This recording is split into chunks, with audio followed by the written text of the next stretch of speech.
আসসালামু আলাইকুম। আমার হাতে যে মরিচ গাছের বিচিগুলো দেখতেছেন এগুলো হলো আপনার আফ্রিকান বোম্বাই মরিচ, গোল টাইপের হয়। এই মরিচগুলার বিচিগুলো আমার 4 ঘন্টার মতন ভিজানো হয়েছে। 4 ঘন্টা পরে এখন এগুলো লাগাই দিব। আর সামনে আবার ডায়াবেটিস সিজন, বিভিন্ন শাকসবজি লাগানোর জন্য এখন এই মাটিটা রেডি করছি। দেখেন মাটিটা পুরো ঝুরঝুরা, এখানে লাগাবো। সবাই দোয়া করবেন।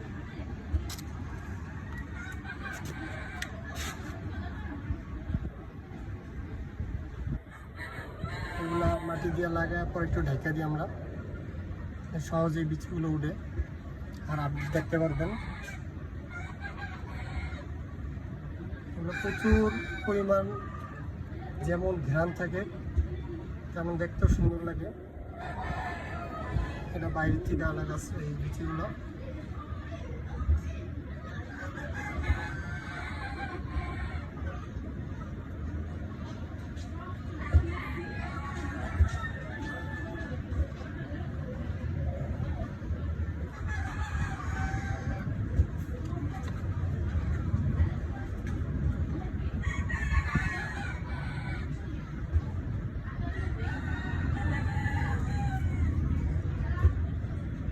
মাটি ঝুরঝুরে থাকলে আর এখন আপনার যেই বীজগুলো লাগাবেন দেখুন সবগুলো গাছ ভালো উঠবে, কারণ আবহাওয়াটা এখন খুব সুন্দর।